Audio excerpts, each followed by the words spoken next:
Hello, everyone. Welcome to this wonderful occasion. Will I say occasion?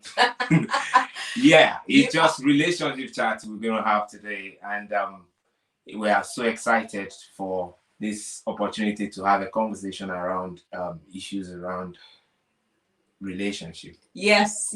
So you are all warmly welcome to today's conversation. And it's all about before you do.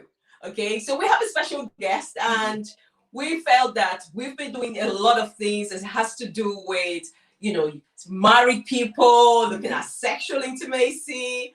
And today we felt, wow, we're going to focus today just, having this conversation with our single folks.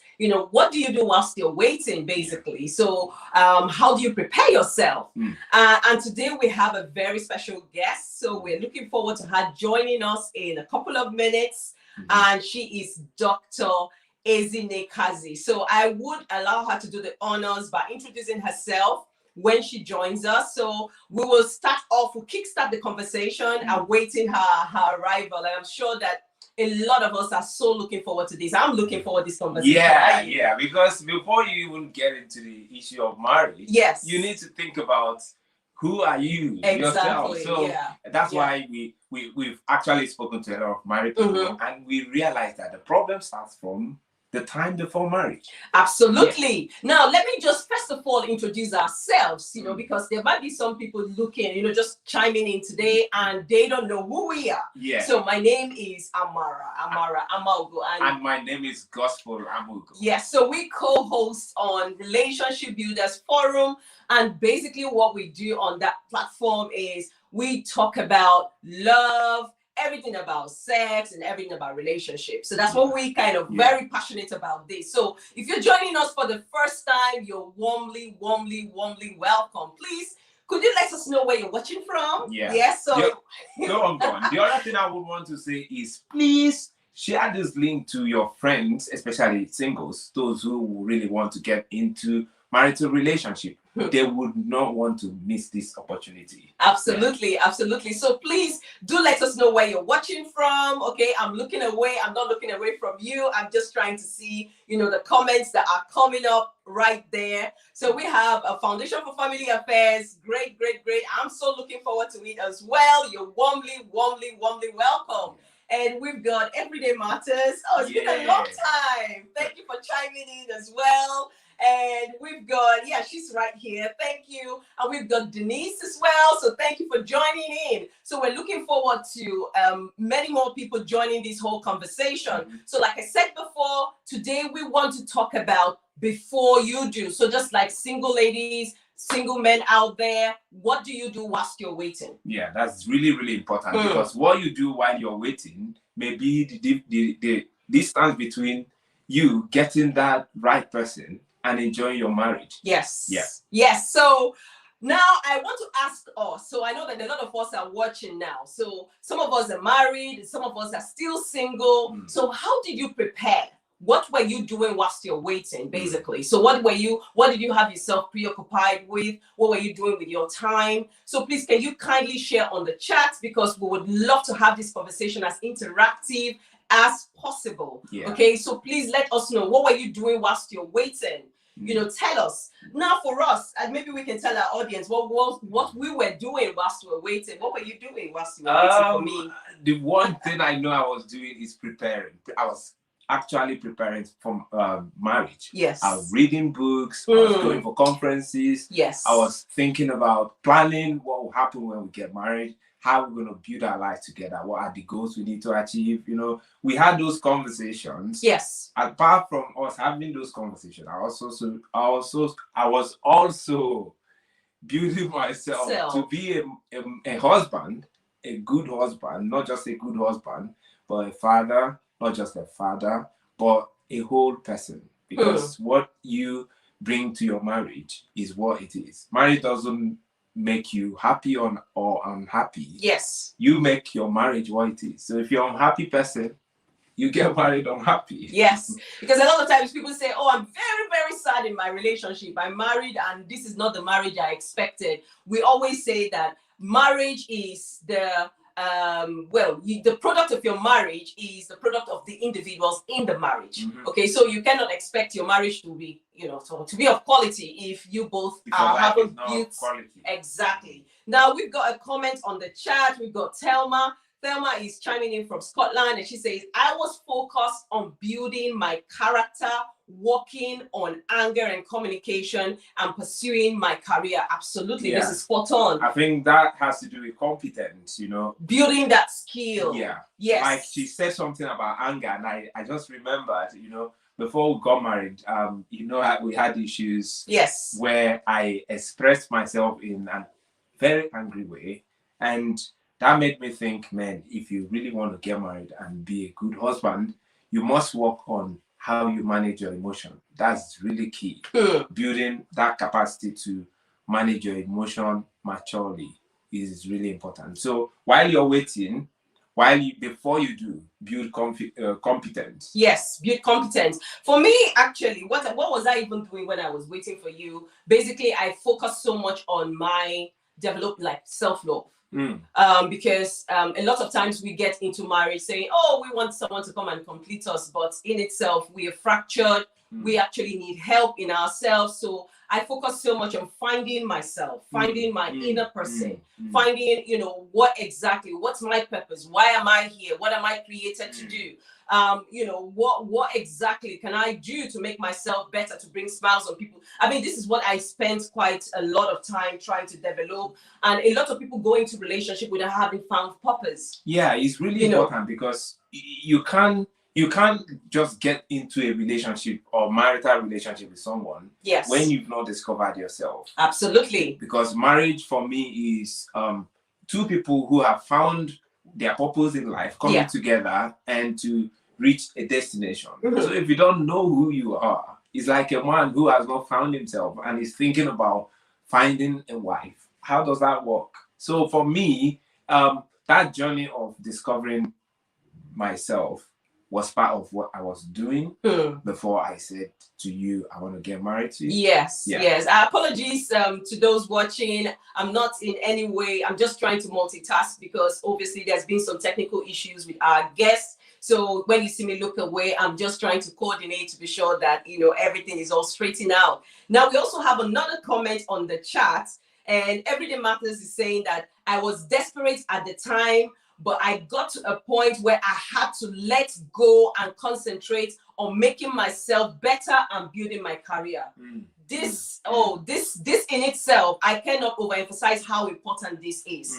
Because a lot of times ladies are so wonder on, I have to settle down, especially if you're getting towards your late 20s, early 30s, and mommy, daddies, and especially from the part of the world where we are, a lot of people are like, why are you not settling down? What is happening? So you find that, the pressure starts to build up and you get so desperate. So Everyday Matters, you've actually said it right. A lot of people get desperate, but it's great to see that you got to the point where you had to let go and just focus on yourself. Absolutely. Focus on building yourself, because life doesn't stop because you're single. Absolutely. Life doesn't stop because you've not found that one and only.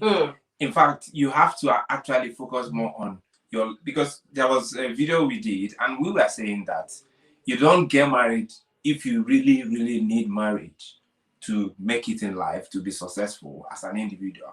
So you just have to go out there, do what you need to do, focus on building your life, building the purpose of your life until you got that opportunity to link up with a woman or a man, depending on your sex. Yes, true. Let's see if our guest is here. I'm trying to add her on. Obviously her camera isn't on. Dr. Ezine, can you hear me? Are you there? I can see that your camera isn't turned on. For some reason, I'm not able to pick up you right there. I don't know if you can hear me. Could you unmute yourself if you can?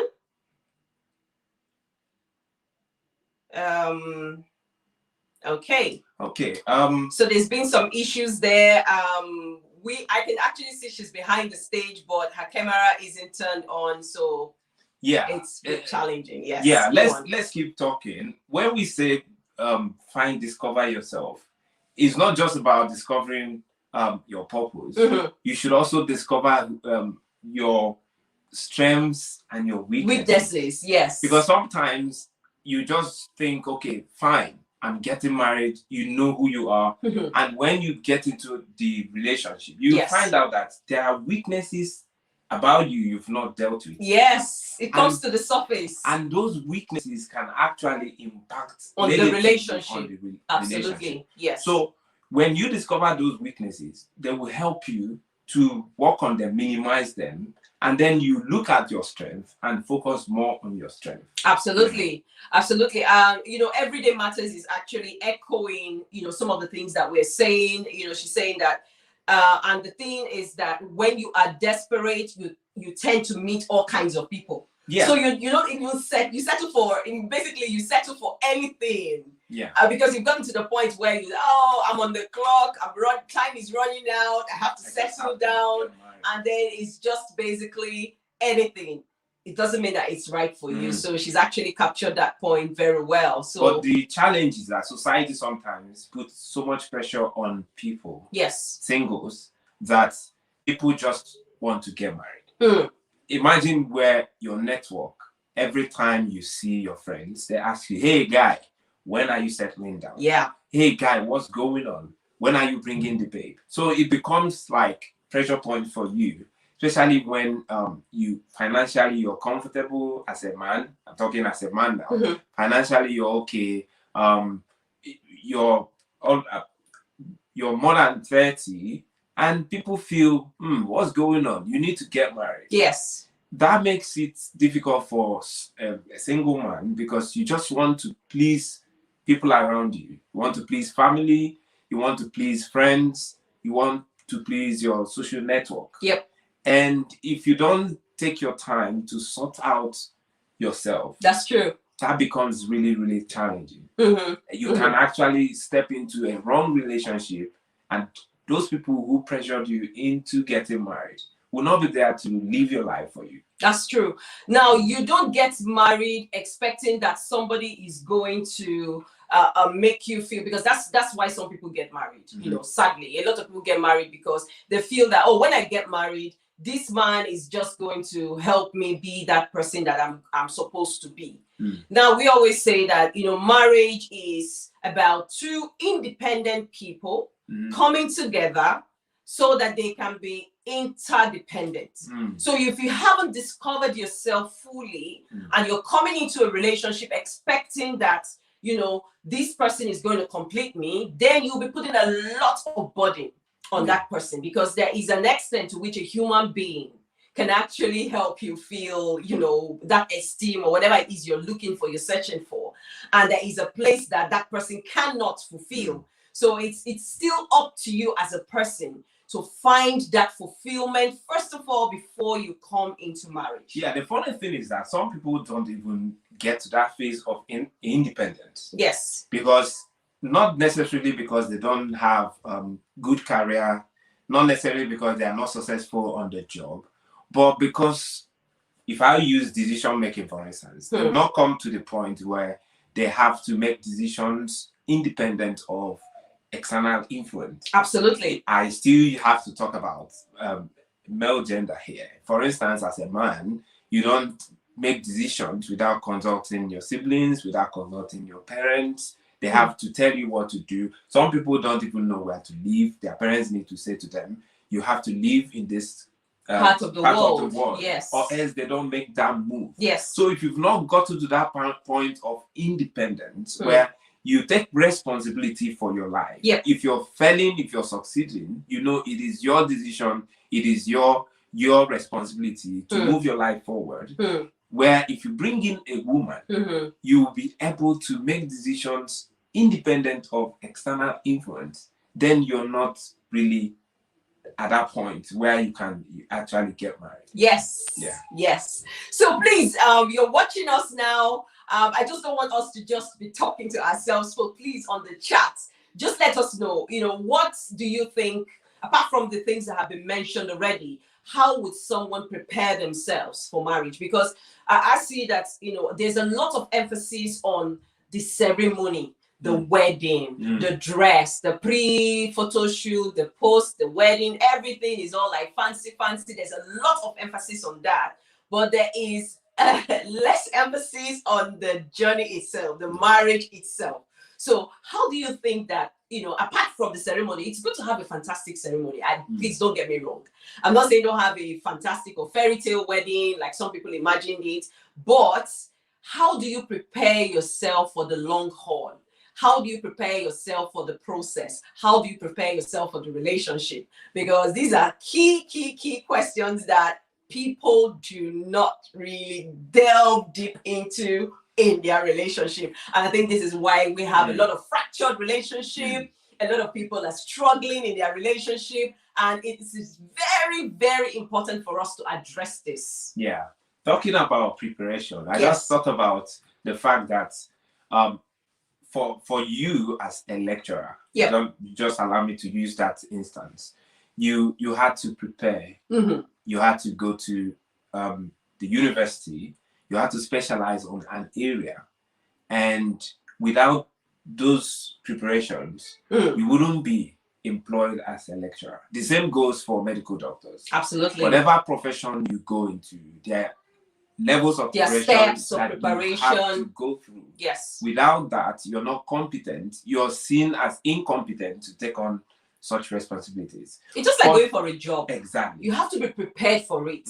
You go to an interview, you get to know, but people don't prepare. I mean, if one were to prepare for marriage that way, I'm not saying that 100% you know the person you're getting married to, but there are what is called in business, there's something called stress tests. And that's basically you testing the capacity of what you're building. Exactly. You're even talking about the relationship itself. I am actually talking about the person who wants to get married, preparing himself for marriage. We don't take time to do that preparation. It takes spiritual preparation. It takes mental preparation. It takes emotional preparation, where you get to that point where you're whole. Yes. You don't need the marriage to be happy, but you bring happiness into your marriage. Absolutely. You don't need your wife, for instance. I don't need my wife to be a happy person, but my wife brings happiness to the marriage. I bring happiness to the marriage, because if you don't have it, we can't give it. Absolutely. So that's what I'm talking about, preparation. You prepare mentally. You load yourself with so much knowledge about what you're going into. This week for this month, we were talking about sex, in marriage. That is also another area of preparation you have to do. It's prepare mentally, not necessarily that you're going to go into that act to learn how to do it, but you have a view of what happens within the confines of marriage. The expectations. Yes. Yes. What are the expectations? What are the things that could make it go wrong? What are the things I need to do from a physical standpoint to be ready? What are the things I need to do from emotional standpoint to be ready? So preparation is key. Absolutely. If we take marriage for what it is, it's a long-term project. You have to build a solid foundation that will help you get to your destination. Yeah, there's an analogy in terms of one who is building, right? And they say, I think I read this illustration somewhere. Someone said, if one is building a bungalow, the depth or how much the foundation would differ from someone who is building a skyscraper. It takes a lot of work. You have to go deep. You have to, make sure that everything is all solid.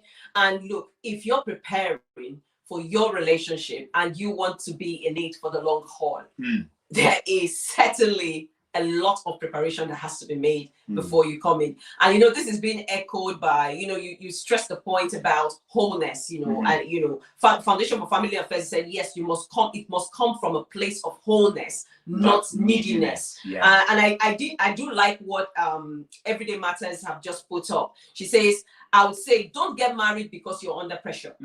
Make sure you are ready mentally, emotionally, physically, financially, and spiritually. A lot of people do not even touch on these things, like strip it step by step. How ready are you mentally? There's a whole lot within that package. How ready are you emotionally? When we talk about emotional readiness, you have to look at yourself, look at all your attachment, your emotional attachment. Have you quite detached from all of those? So you've been in previous relationships, for example, you know, and you still have a thing. Some hurts. You still have, yes, you still have a thing in your mind. Or, exactly. For the person that you used to be in a relationship with. Now, looking at even physically, because of course, no, not everyone got married as virgins as well. So how prepared are you physically in that sense? Because a lot of people tend to, you know, imagine a lot of things, tend to get into so many things that they have to declutter. You know, you have to declutter your mind. You have to do a lot of checks and balances in your mind, mentally, and then financially. Because a lot of people don't want to talk about this whole financial stuff. Oh, don't worry. God will take charge of everything, and you know, you want to keep going on and going on. Yeah, let me even say a bit about that financial part, because when I think if we look at financial preparation, it's not necessarily that you're going to have millions in your bank account. Absolutely. One of the things I would say is, do you have a financial plan? Do you have financial goal? Are you financially literate? That is the key point around financial preparation, so that someone doesn't say, oh, I'm not going to get married now because I'm not. They said you have to be prepared financially. That's subjective. How much is enough? No, but I'm talking about. We are saying the same thing. Yes, having the conversation within the marriage. Yes, within the relationship. Yes. Yeah, you can have that conversation. But outside the relationship, on your own, you have to be financially prepared. Exactly. Not necessarily that you have millions in your account, but you should have financial literacy, financial goals, financial foundation. Yes, so absolutely. And also, I want to say that you have to do a financial health check. Yeah. Because some people are good at spend. And they don't want to talk about a debt. And they come into the... Yes. So this is something that I think our guest is, you know, she's right there now. I can see her. But before I bring her in, let me just touch on some comments that have been popping up. Thelma said, people need to discover who they are and what marriage is about. Secondly, marriage is a garden. Wow, I love this. Marriage is a garden. You harvest what you plant. Very important. Absolutely. I cannot emphasize this enough. If you plant apple, don't expect to harvest mango. Absolutely. And Foundation of Family Affairs is saying people must prepare. Yes, he's echoing everyday matters points in terms of people preparing, emotionally accommodate, make space for another individual. This is a very good point. Yeah. Who will have an equal stake.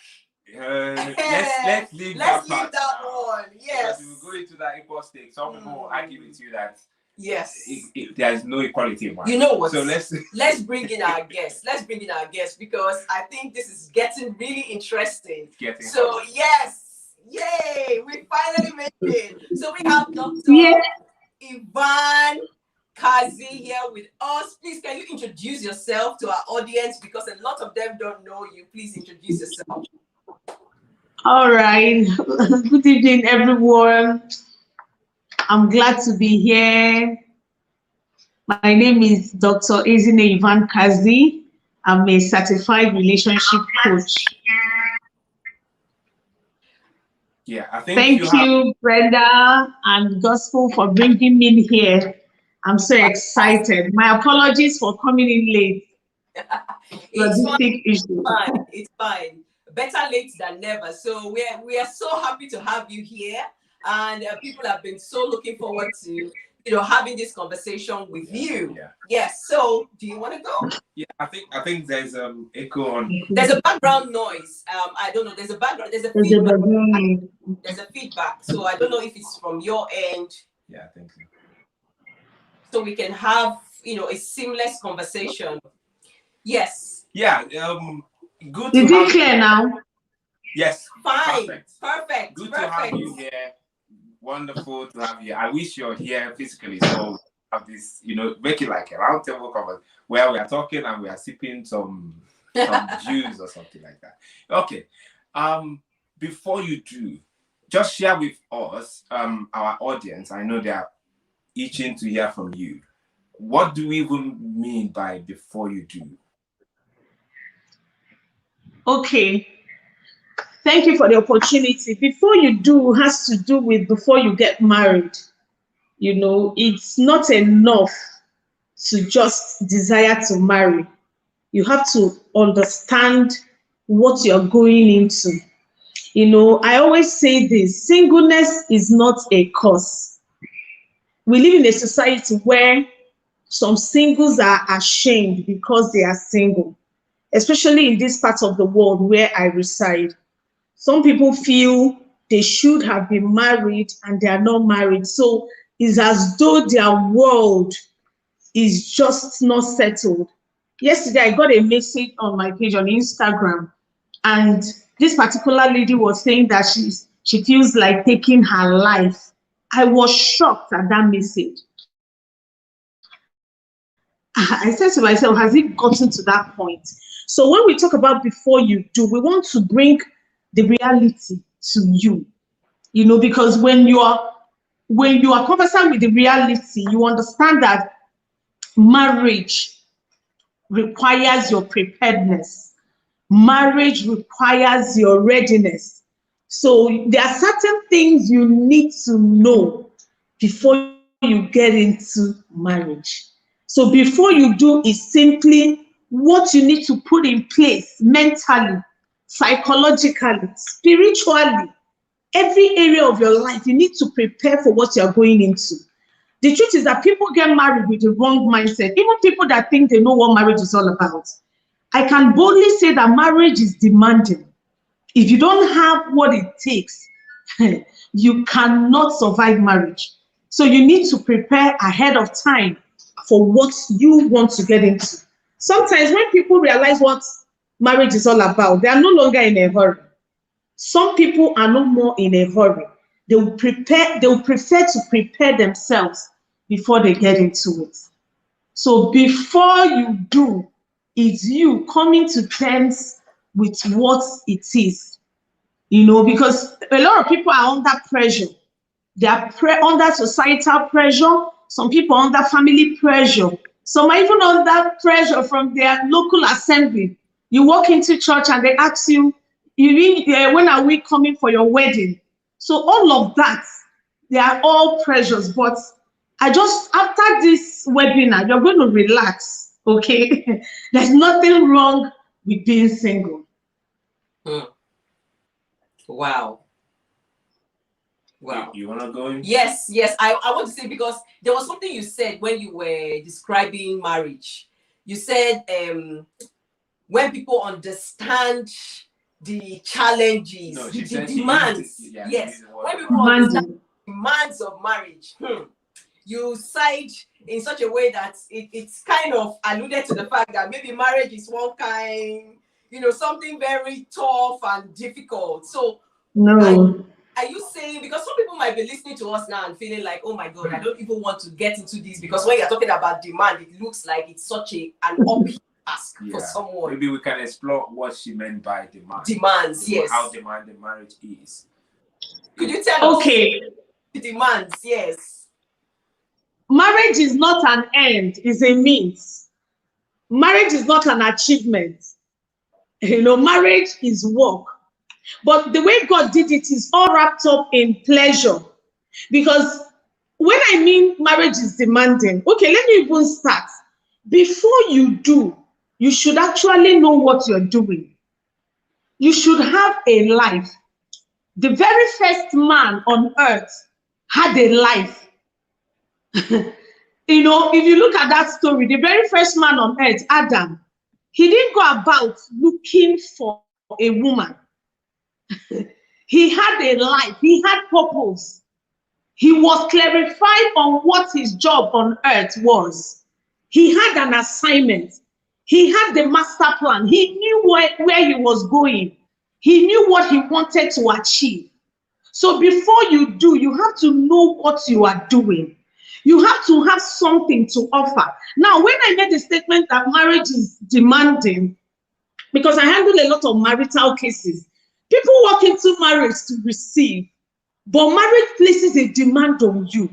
When you even say you are in love, it means you are committed to that person, like in season and out of season. People walk out of marriages because when they get in, after the wedding and all the shenanigans of wedding ceremony, they find out that their spouses are demanding their attention, their time, and all of that. People get into marriage trying to receive what I stand to gain, what I stand to benefit. But in marriage, demand is being placed on you. And as a single, if you don't maximize your singlehood in adding value, in preparing yourself, in feeding yourself, you may not be able to meet the demands of marriage. I like being practical. I handled a case yesterday. What is the case all about? The lady feels the man wants her to be up and doing. Now, when the man is sick, she will be complaining that she's emotionally down. Are you getting the picture here? So why would I be there taking care of him? I have my own issues. I have my own. She practically told me that she is not okay, that she's emotionally down. So are you getting it now? So if you have an emotional problem, you will get into marriage stranded because you are waiting for someone to fill a void. Marriage places a demand on you to love, because love is commitment. So if you don't have what it takes, marriage will be hard labor. That's why you see people walk away, because all they stand for is what they want to gain. They are not ready for what they stand to give. So marriage is not difficult. Marriage is on its own is not bad, but you need to be whole. There's something about being whole. You are not needy. Some people are needy. And the reason why some people, when people tell me they want to marry, I don't care how old you are. I ask you, why do you want to marry? Do you want somebody to fill you up? Is there a void? There are people that don't have a life. I'm sorry to say, so marriage can't give you happiness. If you are getting married to be happy, you will be disappointed. Because the happiness in marriage has to do with you bringing what you have to the table and your spouse bringing what he has to the table. Marriage is not 50-50, it's 100-100. You have to go all out.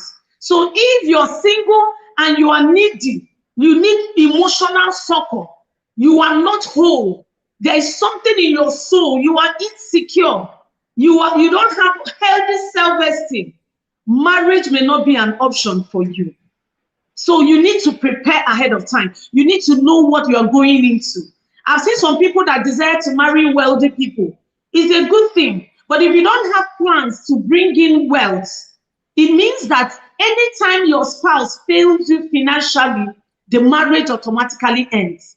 And I've seen marriages fail on that account because there is no attraction. It was only money that they saw and they moved in. Wow. Well, I think what most of the things you've said resonate with our idea about marriage, because we were saying it before you came on board that what your marriage is a product of who you are. If you're a happy person, exactly, you will create a happy marriage life. If you're a sad person, lonely, desperate, depressed, angry, whatever it is, that's the picture you're going to paint in your marriage. You don't give what you don't have. Yeah. I like what you said in terms of marriage being work. Because, sometimes people, when it comes to marriage and you tell them that marriage is work, you have to be, it's all hands on deck. You have to be committed to the marriage. Some people don't like that. And the question I ask them is, what do you do for a living? And they tell me, and I say to them, okay, so how did you get to the to the point where you are now, what you're doing? What's the process? How did you get to this point?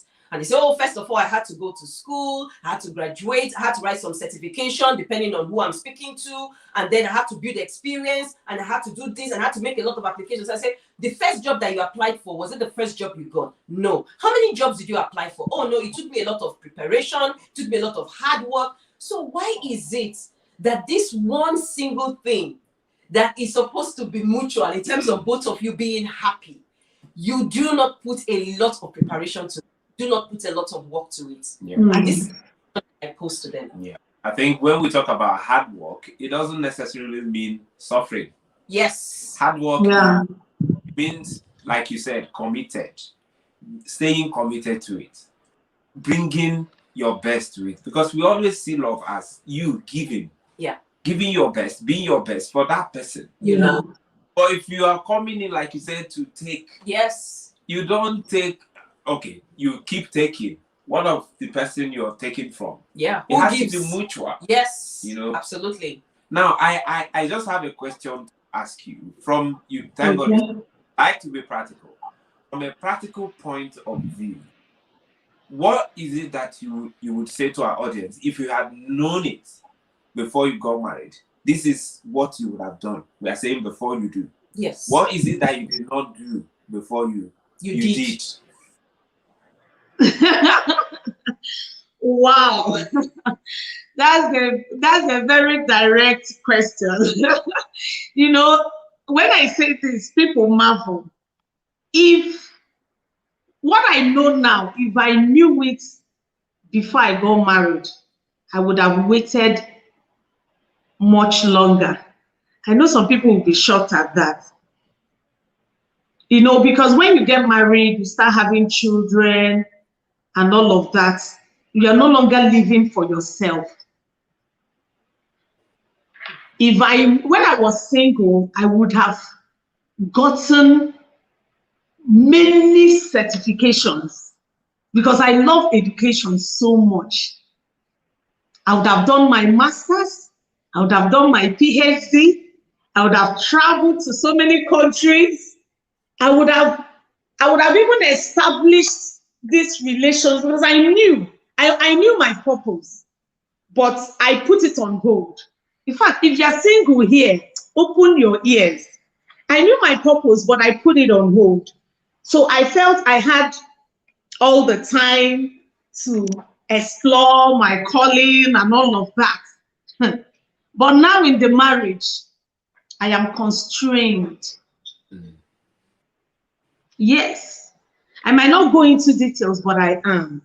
So right now, when I'm talking to singles, I tell them, whatever you want to achieve and you are still single, the guy has not come, the lady has not come, it's a golden opportunity for you. You are not disadvantaged. Hey, see, let me say this. Don't wait, you know, people say you're waiting for, it's a normal thing to say, you're waiting for a life partner. I want to change that word for you. Don't wait. Just keep moving. Keep moving. Because as a single person, there is no constraint, no limitation. After this webinar, if you're single, you can choose to carry your bag and make a trip now. But even this webinar, before I came here, I told my husband, today I've been busy. Because when you get married, your husband's, for the ladies, your husband's calling is also part of your calling. You can see Mr. Gospel and Sister Brenda. You see they are together. The marriage is sweet because they have one goal. They are working together. So you can see now, for me, it will be an error for me in marriage to just show up today. There are other commitments that I'm involved in because of my husband. So marriage is sacrificial. The only time you have to yourself is now that you're single. And I will say this, when you discover purpose as a single person, don't keep it till you marry for that purpose to manifest. Pursue your dreams. Pursue your purpose. Because in the course of pursuing that purpose, you're going to meet with somebody that will align with it perfectly. Let me say this, the convener of this program was doing this before he married. You know, now that you see two of them seated, you are desiring. But the truth of the matter is that if you don't pursue your purpose, yeah, if he wasn't doing this, he could have married a lady that would not find it interesting to sing before the camera. by this time of the evening. This is the time to watch soap operas. This is the time to relax in your jacuzzi. But you could see that there is something going on here. She's not under pressure. She's doing this together because the man seated right here with me started pursuing his purpose. Yeah. So wow. Marriage is sweeter when you discover you and go ahead. No. Okay. There was a. I thought you had finished, so carry on. But Yes. if you're done, then we can chip in. Yeah. Okay, marriage is sweeter when you discover it, and I will say this: certain people discover their purpose after marriage. That's why you see people regretting why they married. I have met a woman that married a politician. This is the kind of woman that doesn't want to be seen. So she told me, she said, I am married to an absentee husband. I said to her, why can't you go on campaigns with him, travel to wherever he's going to? She said, that's not my life. I can't do it. I don't find it interesting. So you see, when you marry someone going your direction, it makes the journey easy. If my husband stopped me from showing up here, I wouldn't have been here by now. He actually helped me to set up the light, everything, because he understood, even though I did not manifest before we married, but he knew who he married.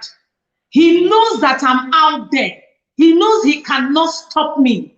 I've also seen people that married and the man gave an instruction to the woman to be a stay-at-home mom. Why? Because the man wanted a stay-at-home mom. So that's why you should not just run into anybody that shows up. Take your time. Discuss these things. Find your direction. Let me say this. Let me make this statement. Adam in the Bible, the first man that ever lived, he was busy pursuing his dreams. And then the reason the woman showed up was to help. And the woman knew what she was assigned to do in his life. If you're a woman under the sound of my voice, our own job description is clear. When you marry, you help. So you should be able to know, am I ready to help this one? One of the suitors I had political ambitions. And I said to him, I don't think I fit in. I can't fit into that lifestyle. So I just said no ahead of time. So you need to prepare. You need to prepare. And then another thing I want to talk about is when we talk about marriage being demanding, marriage is not, some people think in marriage you'll be having sex all the time, morning, afternoon, night, morning, afternoon. Marriage is relationship. So now that you're single, what is your relationship with people like? What is your relationship with your colleagues like? What is your relationship? There was a particular case I handled. This woman fights the man. I'm not saying what I did not see. Fights, gives him bruises all over. That was the kind of case I handled. And one day, as I was counseling her, I said to her, did you just start fighting in marriage? She said, all through my years in the university, I fought. So she has always been a fighter. So because when we talk about marriage, it looks like marriage is bad. Marriage is not bad. Marriage will show who you are, whole and entire. So anything you don't deal with now will deal with you in marriage. So what this lady is battling with is not a marital problem, it's a character problem. So we left marriage and we started working on her character. So I want to ask you a question. How is your relationship with people like? Because it will still reflect in the relationship you're going to have with your spouse. Because even when you marry, there will be familiarity. Familiarity will set in. So if you have not worked on your character, is going to be a problem. Wow. I cannot, in fact, what you're saying now resonates with quite a lot that we've been talking about. And, there's a lot you have said, but there's one thing that I think is very, very important. I mean, before I kind of bring in some of the comments on the chat as well, there is no pertinent that if singles can actually embrace this and understand this, wow. The thing is, the value that you're prepared to accept as a single person in terms of a life partner, because a lot of times we say to people like, get married, make sure you get married to someone you share the same values, the same principles with. They say, oh yeah, this person shares the same values. But look, it's not everybody who you call, like for us, we are believers, we're Christians, right? Now, I couldn't afford to marry any brother.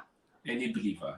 Any believer. Let me use that word. Because exactly. Like you're trying to say, like, you need to be sure that, because these are things that bring conflicts in marriage. You begin to have issues and issues and issues. The thing is, if you understand that, look, myself, I have value, right? If you don't understand your value, right, you would accept anything. What you accept as value is what you have prepared. I don't know how to phrase this. Like what I'm trying to say is that it's on yourself. Is the value you're prepared to accept. Exactly. The value you place on yourself is prepared to accept. And if people can understand that, look, there is something bigger than just getting married. Because marriage in itself, it's a journey. It's not an end in itself. There is purpose in marriage. Now, if I haven't discovered purpose as a single person, how can I bring that marriage? Yeah, the other thing you have to also look at is that sometimes life is a journey, like you said. Sometimes people don't discover themselves and they get married. And there are key elements you have to look out for, even if you've not discovered yourself. One, flexibility. Someone who can look at you and accept you and be willing to help you become the best. Once that is there, once that factor is there, the person would see that, oh, my wife is on a journey. She has not really discovered herself. I will help her, cultivate her, nurture her to be the best. When she discovered herself, then I would motivate her to flourish. Exactly. So if you look for a man who he tells you, hey, what I want you to do is what you will do. Yeah. Tells you that the woman is a light bulb. Yeah. I am the one who controls the switch. If I on you, you shine. If I off you, you're in darkness. Wow. Run for your life, I would say. Yeah. So thank you so much for all that you're saying. Before you're welcome. Let me bring some of the comments on the chat. Before you do that, I will also say to those who are watching, I can see that we have a lot of people watching. Ask your questions. You've got an opportunity now to ask her any question around before you do. Yes. Please share this with your friends. The bullets are loaded and in fact, it's hitting out now. Yes. Bring people on board to hear some of this life-changing truths. Yeah. So I like the fact, I know some of the things you said have been echoed by some people. I'm sure we're going to get her back in a moment. Foundation for Family Affairs says, yes, keep being productive. Do not put your life on hold. Just keep moving. Just keep working on yourself. Just keep being the best that you know how best to be. And somebody did say something here. Before you go to that one, can you go to okay, yes. Oh, Dozy is saying something. Says familiarity will set in. I think that was when she was talking about marriage. You get in Nigeria they say see finish, right? See finish. So you have to have the character to deal with that. I cannot look. He said he loves that statement. Yes, he loves that statement. Look, the thing is, I have to emphasize this point. Let me bring back our guest. She's back. I have to emphasize this point because the thing is, there is a way you get married to somebody. This is so interesting because I've known this man for more than 20 years, but we've been married for 12 years. This 29th of August will be 12 years. And you get to the point where you see somebody, in all shades, right? And you begin to speak to the person in such a way that, look, I don't know how to say this. Sometimes a lot of married women struggle with this. I said, look, even if you're not with your husband, you can still disagree You can still respectfully. Like, don't say, I have to say that. I have to say it with my full chest, as some people would say. Now, so thank you for bringing in that comment. Now, there's a question somebody is asking. Everyday Matters is saying that, you talked about the fact that it is very important for people to discover purpose before. But she's saying only very few people do that. Only very few people come to the point where they discover for themselves what their purpose is before they go into marriage. So how can we change this? So for now, and they've not been able to discover their purpose, how would you help them? Because this is challenging. Yeah, frustrating listening to you. I got married, I didn't discover purpose, and I'm stuck. Yes. What do I do with my life? So we need to help those people as well. Yes. Yeah, the question is tough, actually. But I think it has to do with you talking with your spouse. And it's going to be a talk that you have to choose the time properly. And if you're a believer, you have to pray. Because at this point, how you're going to achieve your own purpose is to reach a compromise with your spouse. I believe that by now you have discovered purpose is to reach a compromise. Okay, from this stage to this stage, I'm going to pursue this. Even people that have discovered purpose, there are stages you get in my marriage. That's where I am now in my marriage. There are certain things I want to achieve now that will put a strain on the marriage. But I talked with my husband and we reached a compromise. And I will tell you, it's not going to take 1 day or 2 days. This is why people walk out of marriages. You need patience. Beyond just finding purpose, we evolve as human beings.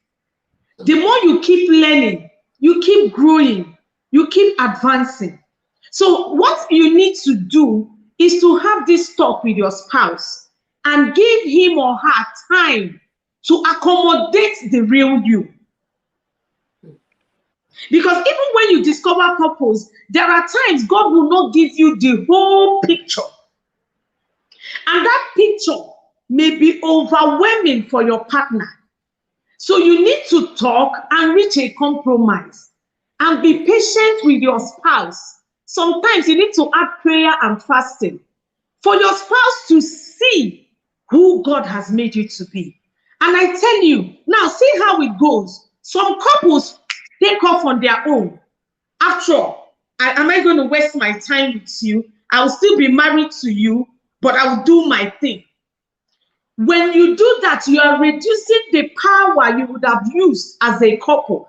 1 will chase 1,000, and 2 will chase 10,000. So I will subscribe you getting the support of your spouse. If your spouse can see who you are, he will partner with you. Because at the end of the day, you have nothing to lose. It's a case of, okay, from between now and 2 years, give me time. From this year or to this year, 2 of us will help you achieve this your dream. So it boils down to communication. True. And you have to do that patiently. Sometimes it will take you years. Believe me, if you really want peace in your home, you need to be patient until you bring that man or woman to the point where you are. So you need patience. You need patience, and you need a lot of communication, and you need understanding. At the end of the day, I know God is the perfect matchmaker. Whoever you married, you are not disadvantaged. Believe me, whoever is your spouse, you are not disadvantaged. At the end of the day, you will meet in a favorable end. That's the language I like to use. At the end of the day, nobody will be at loss. Yeah. Wow. At the end of the day, but you need your spouse. Yeah, I was about you to need say your that. spouse to understand.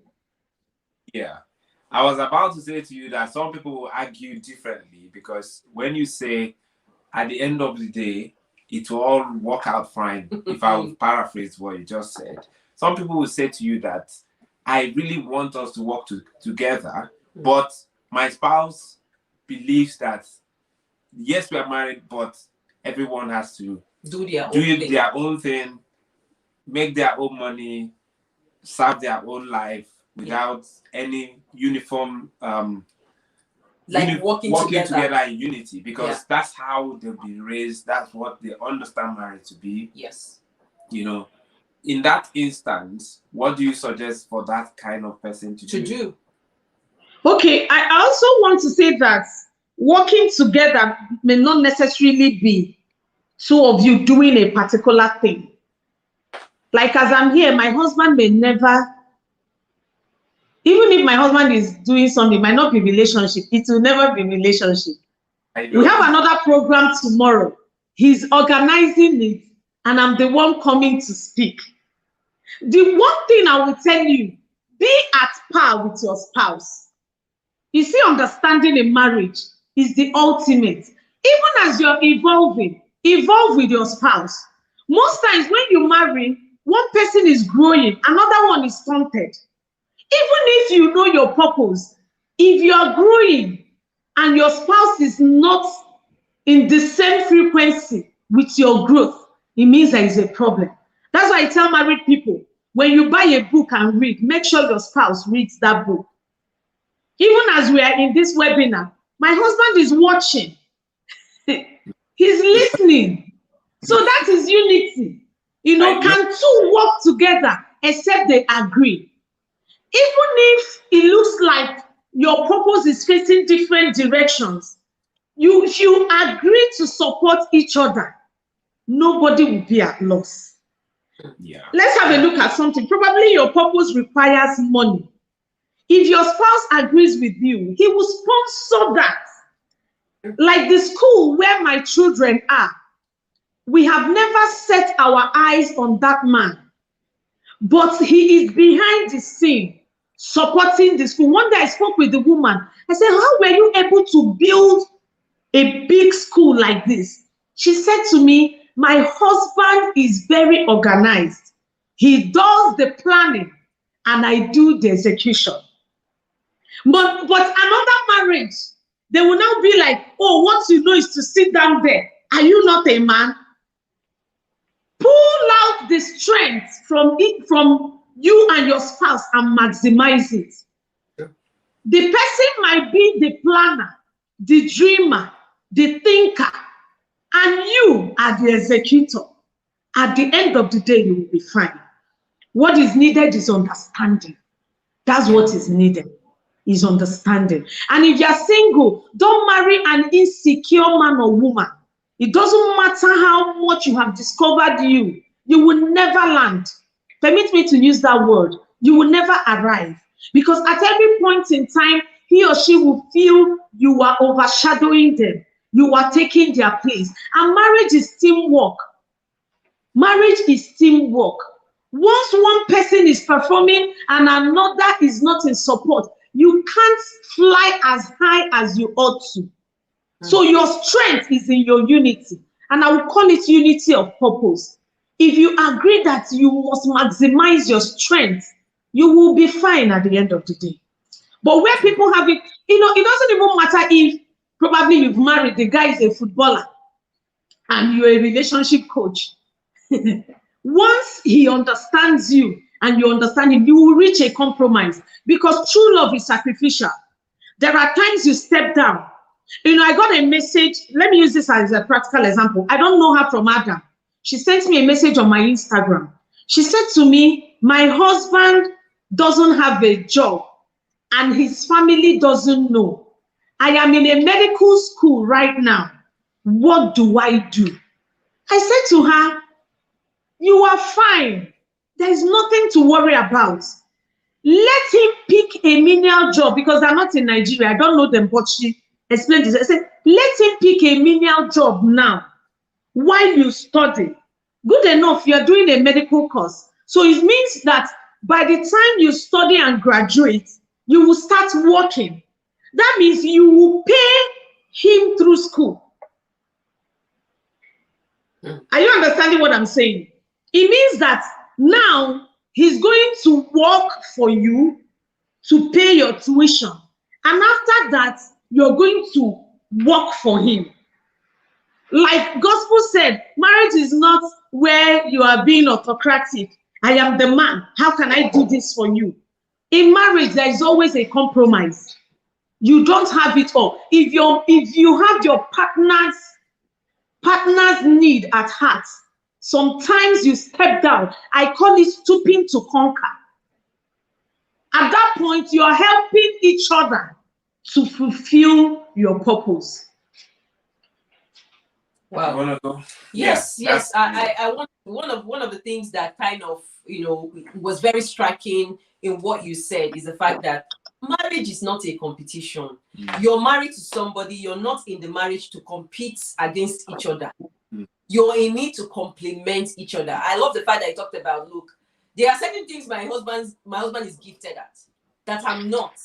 There are certain things that when it comes to this thing, just shifts. I'm gifted at.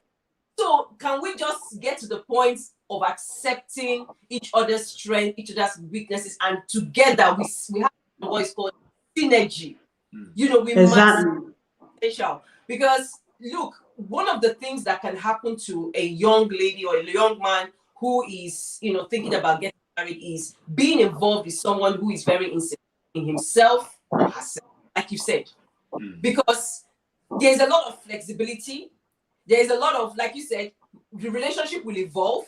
So you're learning every day. You're relearning every day. You are also unlearning because come into the relationship with some of the things that we have been told. When you get to the marriage, this is what you do. This is how you do it. And then you come into the marriage, the things, the terrain is different. So you need to be able to adjust, offload those things that are not working, and then, download the ones that are working, plug in, and then make the marriage work. So I just want to say thank you for sharing those things. And we have a question. You're welcome. Someone is asking a question, and I don't know if you can speak to that. I know we are way over an hour, and we will be, pulling this to a close shortly. At what point will you say that one is over familiar with his or her spouse? Maybe some examples will help here. Okay, at that point where you start seeing your spouse like every other person, his words or her words doesn't mean anything to you. You have lost value for your spouse. That's the point you will say you're becoming over familiar with the person. Familiarity can set in, but you need to guard it. No matter what, there's something I always say, that weakness of your spouse, you are privileged to know it. You are privileged to see it. Because every other person sees his personality. You are the only one that is privileged to see your spouse as he or she is. So over familiarity is when their words don't mean anything to you again. Like, you don't value their words, you don't value their instructions, they are just there. And at that point, the person feels disrespected because you've thrown caution to the wind. You've thrown caution to the wind. So you now use their weaknesses against them. But I want you to know that in a marriage relationship, that weakness, you are privileged to know it. Because people out there don't know it. So you are privileged. That's how I see it. I'm privileged to know the part of my husband that other people don't know. And that weakness, I'm not going to treat him as his weakness. Because over family, that's why people are afraid of being vulnerable. Marriage will make you vulnerable. the man wants to be respected even after you have seen his flaws. The woman wants to be respected and honored even after you have seen her weaknesses. Your spouse will not want you to judge them based on their weaknesses. So I always say this: over familiarity is when you now exalt his weaknesses above his strengths. You have lost touch of his values, their virtues, their strength. Your focus is on their weakness. And in marriage, if you are not careful, it should, because by the time you get married, you now find out that that man that used to dress up, snores at night, flings his boxers. Some women that look like they are so feminine have anger problem. They can break the TV when they are angry. So are you now going to be calling her TV breaker? so so you need to know that whoever you are married to will still want to be respected, honored. And let me tell you, no matter how your spouse is honored elsewhere, that one that you give to them is of high value to them. They will prefer it to every other respect or honor or value they get out there. Yeah. Let me say I wanted this. to ask a question. Yeah, but before you ask the question, I wanted to say this because this question is very, very important. I mean, the question that she talked about over familiarity.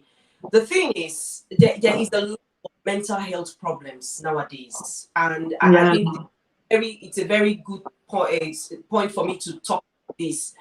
You know, in marriage, people need a safe place to just themselves, you know, without forming, without all the sad, all the things that we put out there. Now, if your spouse becomes vulnerable, like our guest is saying to you, and you're taking advantage of that, I think it's unfair. Because that's what marriage is. Something we have to embrace. We have to embrace each other's flaws, each other's weakness, but again, not to the point where you disrespect that person because you've seen that person's weakness or that person's flaw. I think that we need to think about making our home a safe haven for our spouse. This is very important. Really important. I think obviously we are gradually moving the conversation to more of married people. Yeah. But I'm just saying, a young person out there, single, is asking, okay, weaknesses. Are there some weaknesses I can cope with if I get married? Or are there some weaknesses I should look out for so that it's not a no-no? For instance, if someone's weakness is that for a man, women. Is what? He likes women. He's women. I'm afraid it's not just like liking women is my problem, but he's having extramarital affair, and his weakness. Yeah. With what you're saying, I should protect his weakness and stay with his weakness. And someone out there who is thinking is thinking, what are the weaknesses I should avoid, and how do I even discover identify those weaknesses so that I don't get into where my wife is, having an affair, and I'm just trying to it's not just an affair. The thing is, there are a lot I'm using an affair as an example. Yeah, extreme. Okay, yeah. Because there are other people too who don't have good accountability issues and so many other things in that sort of direction. People who they find it difficult, they struggle to be accountable. For example, I might say, like, what are the deal breakers? What are the things, the red flags, the things that when people notice, no, it's something that you should avoid? I think you're moving into a different question. Okay, was it different? I thought that was don't make it too ambiguous. Okay. Make it simple. Simplify we'll make it a two-part question. Yes. The first part is, what are the weaknesses I should not get into, and how do I find out those weaknesses? Okay, yeah, good. All right, we advise singles to date. I'm not like today. I like being very practical. one of my mentees sent me a message that she's in her late 30s. So she sent me a message, Ma, a guy proposed to me last week. I was not excited though. He's talking marriage. He wants it fast, fast. I just replied her with one silly emoji. And I told her we would talk. Is it I don't want her to marry? I want her to marry. But as a single person, take time to find out who that person is. There are weaknesses you may not be able to handle. Let me use myself as an example. When I was dating my husband, I used to tell him, I will not take rubbish from any man. But he still went on to marry me. It's now I'm realizing the woman I was then. So what I was asking him, you saw all this and you still went ahead. And he said to me, I know I have what it takes to handle you. I didn't know that there is a self-control in talking. Hey, I used to say it as it is. Look into your eyes and wash you down. But see, with all the marriage books I was reading, because your weakness is your blind spot. In optometry, we call it blind spot. Light rays don't pass through it. But before you go for any person, ask yourself, do I have the capacity? Now, let me tell you how my husband has that capacity. My husband doesn't flare up easily. He is, they know themselves. He is a good listener. He is very patient. Because what made me to be talking impatient, not being able to take nonsense from anybody. Now, see what has happened over the years. I still talk, but I've learned to say it the right way. So you can see weaknesses, but do you have the capacity to handle it? A red flag is a weakness you cannot handle at the long run. I cannot deal with a man that is a womanizer. I don't have the capacity. So from onset, I made sure I observed well. Now you're dating someone. How do you know the person's weaknesses? How does the person relate with other people? You can't judge someone by how they treat you. How do they treat other people? When I was dating my husband, I could do all of that with people and even tell him. When we are gisting, I'll tell him how I finished this person. So he was aware. Now, see where people are confused.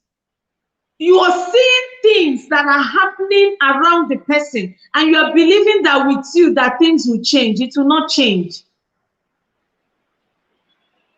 How do they treat the people around them? When you are dealing with somebody that is promiscuous and has problem with the opposite sex, you could tell they are not trustworthy. You can't come to their house unannounced. Their phones are usually locked with password.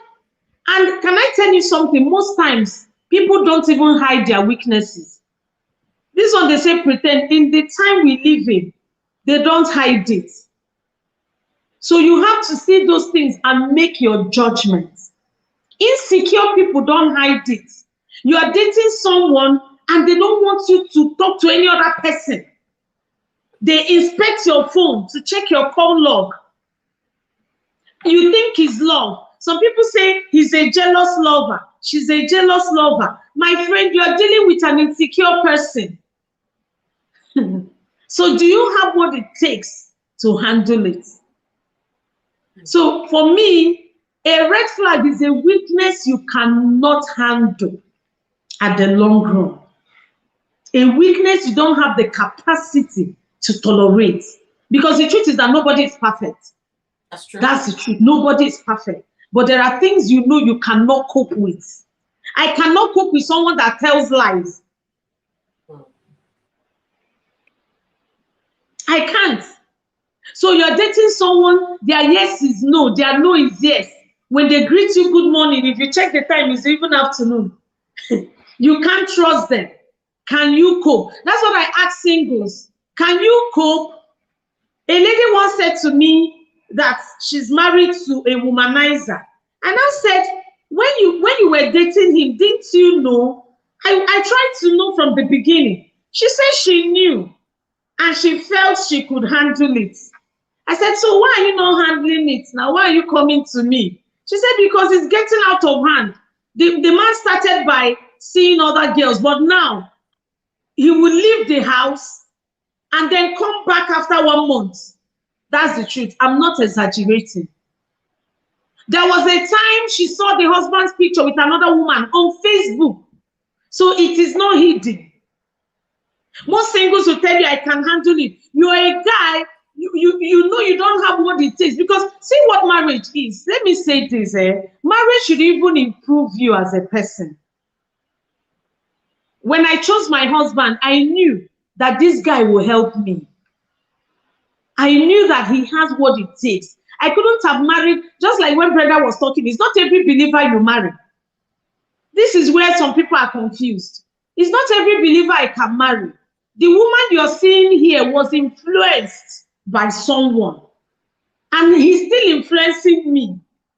Because most decisions, I pass them through him. Because that's what partnership is all about. Let me not deviate from the question anyway. But I'm sorry I've clarified you on that.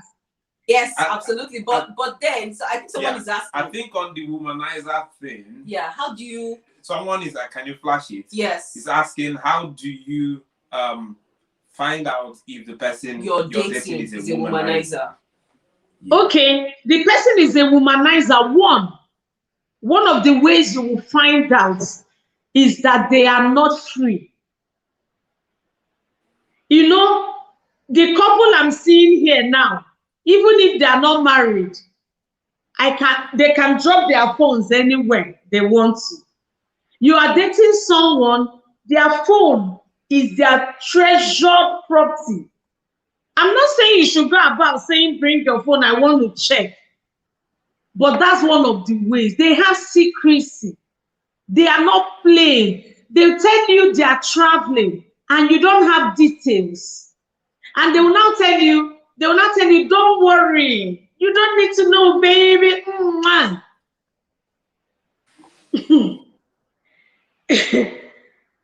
They have secret agenda and their life is not plain, it's not detailed. You can't visit them unannounced. Yeah. They tell you that before you come, you have to call them and they have to approve your calling. Is a red flag. Another thing you need to know is that they always have women around them for the men. There are also ladies that are, what do we call them, manizers. They are always involved in stories. Is it that with an ex or with someone? They're always, the things are not, they're always trying to explain themselves out. I don't know whether you've been in that kind of situation. And they will have strong reasons to convince you. They are always trying to explain. They always have one thing to do with one lady or the other. Ladies flock around them. And they're not flocking around them for business or for any other thing. Is for affair. Then, another way you will know a womanizer is that they come for sex. Because the reason they are into women is sex. They don't have sexual control. That's why you see, everything the Bible wrote is for our benefit. A womanizer cannot date you without having sex with you. On the first date, they are talking about sex. 1 week into the relationship is sex, because their emotions, they have no control over their sexuality. Because if someone is sleeping with you as you are single, Yeah, is a sign that they lack control in that area. that's true. So you will use yourself as an example. A guy just asked you out 1 week, 2 weeks, 1 month. He's already. There are people that sleep with men on first dates. When I mean first dates, it's a sign that the person you're dealing with is a womanizer. Now, there's another follow-up question. Can they change for the right person? That is the womanizer. Okay, let me say this about people's weaknesses. Change, real change doesn't just come easily. So they can change, but it will take time. The reason they are womanizing is not because they don't love you, it's the weakness they have. Most womanizers even love their wives. They claim to love their wives, but it's a weakness. They don't have control over that area of their life. So instead of going into it believing they will change, it's better they change before you go in. Before you do. Before you do.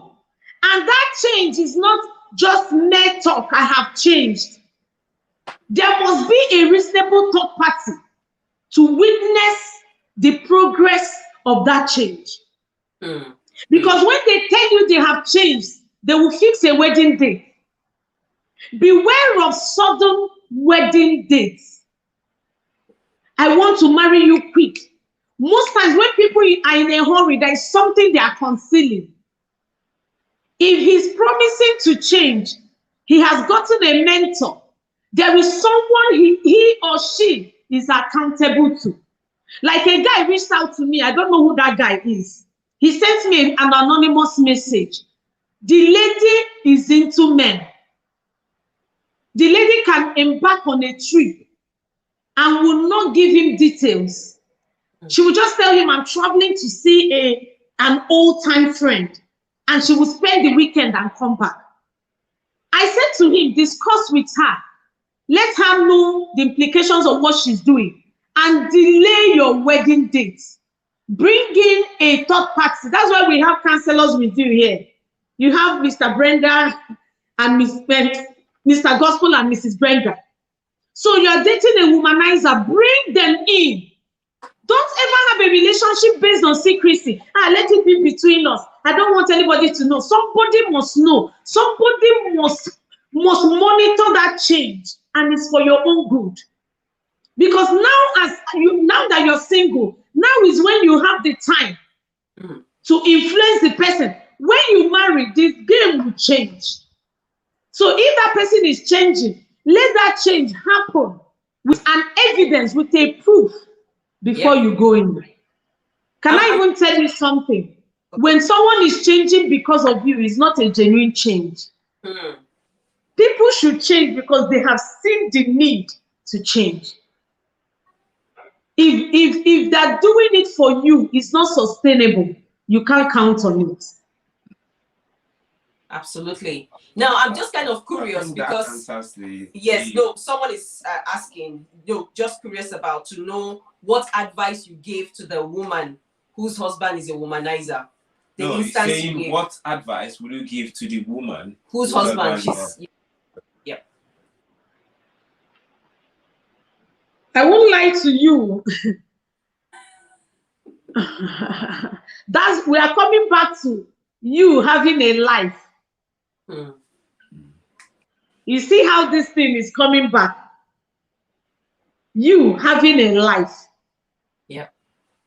Let it sink. Accept the fact that your beloved husband is a womanizer. It's a hard truth. Accept it. Wow. And then, while you wait for him to change, pray for him.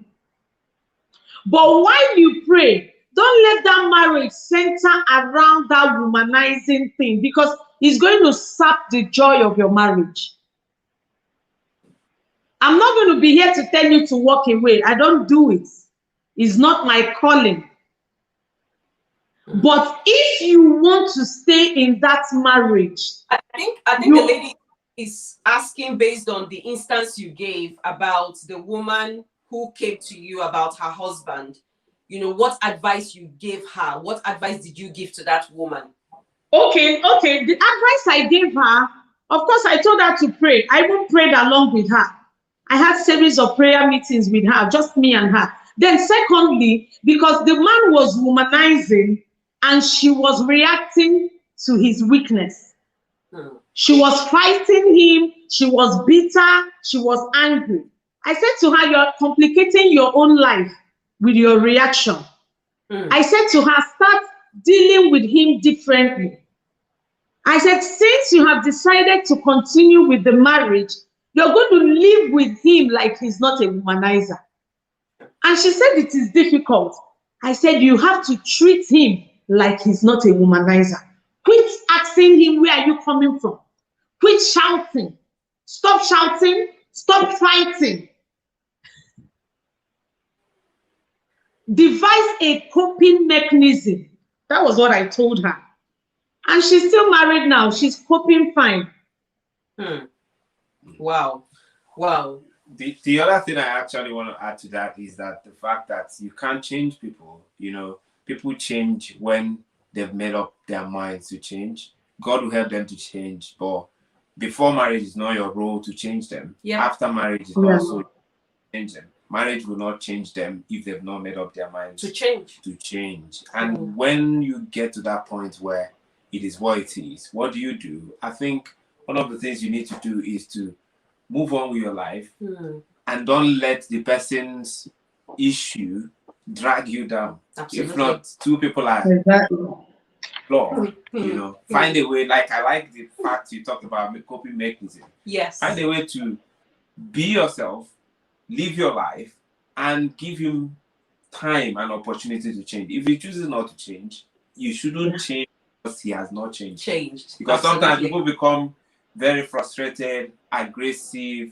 and even begin to have mental health problems. Mental health issues. Because they are trying to change someone they can't change. It's not your job. It's not within their circle of influence. So, you see? So just work on yourself, because you can change yourself. You can focus on yourself and move on. When he wants to change or she wants to change, that's fine. Yes, absolutely. And you know, look, a lot of people on the chat have been, you know, chiming in. Wow, what an interesting session.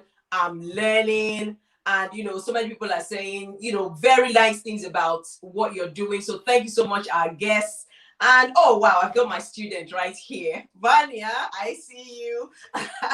Thank you so much, Vanya, for chiming in as well. So you see that, you know, what you have shared with us today, it's super loaded. I just feel like us going on. I think we need to have part 2. Yes, we need to bring you back. Yes, we need to bring you back. We have to do this. In fact, we've planned this weekend to be super loaded. Not just. I will show them a bit about it, the banners and everything about it. So we just decided to dedicate this particular session looking at just talking with Dr. Ezine Kazi. She's a relationship coach, and she's just really blown our minds away talking about singles. What do you do whilst you're waiting? I also want to say that I think our audience, they still want you to, there's something they feel you want to say that you have not said. Yeah. So do you have any final words? Say something. That's good. It means they are actually enjoying the conversation. Yes.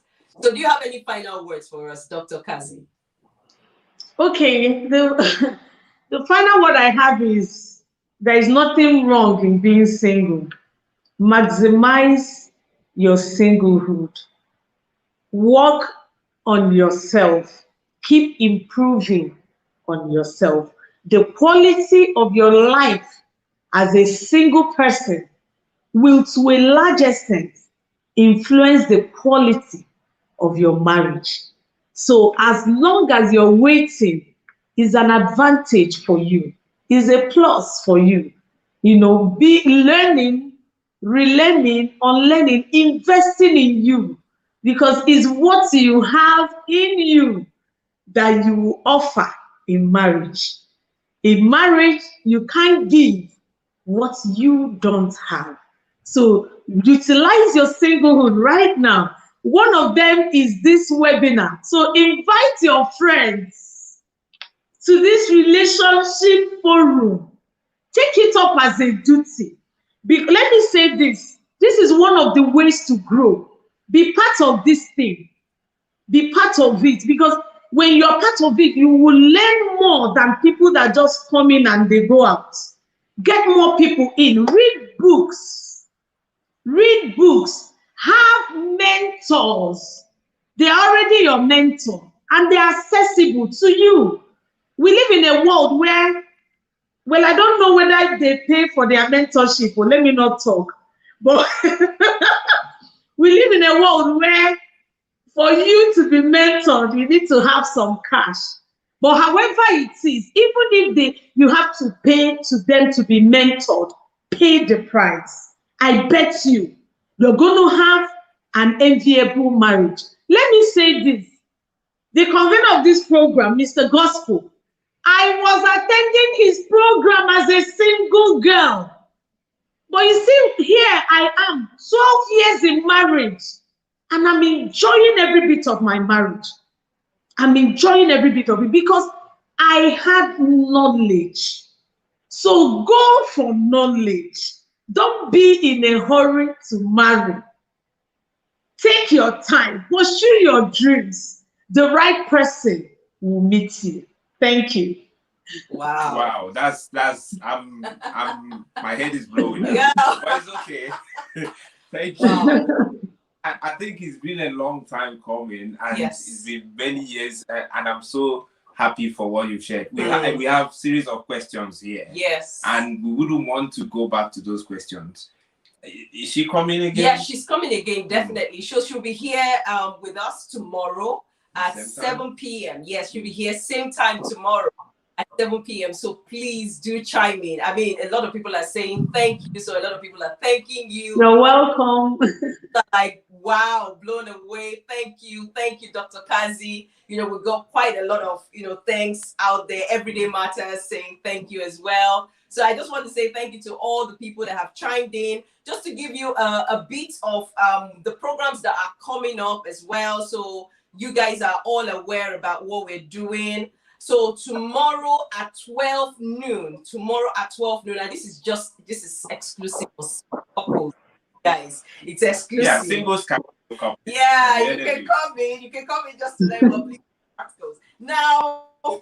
We have an event tomorrow, and we just want to show that to the audience as well, so they can see what we've got out planned for tomorrow at 12 noon. So we've got this event. It's called Sexual Expectations in Marriage. So there's a lot of people are like, oh, my spouse doesn't understand me, and all of those kind of talks. So guys, come in now. Let's have this conversation. What are your expectations? What are you expecting your spouse to do that they're not doing? So tomorrow, we've got Nyota, and he is going to be talking with us. We're going to be having this conversation about the expectations that couples, both male and female, have for their marriages at 12 noon tomorrow. So we're going to be live.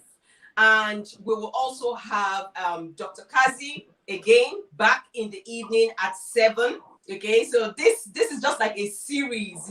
August is a fantastic month for us, and it's our anniversary. So we're just gifting singles, married, these information about how you can elevate your relationship, basically how you can elevate your relationship. So we'll have Dr.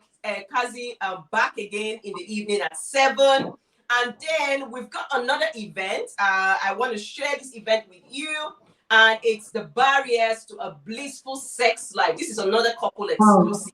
It's on the 21st of August at 12 noon. And we'll have another Dr. Izine Okulehi. Fantastic, very practical lady, real. We're going to be bearing it all out. And we have the final event, which will just be a day before our anniversary.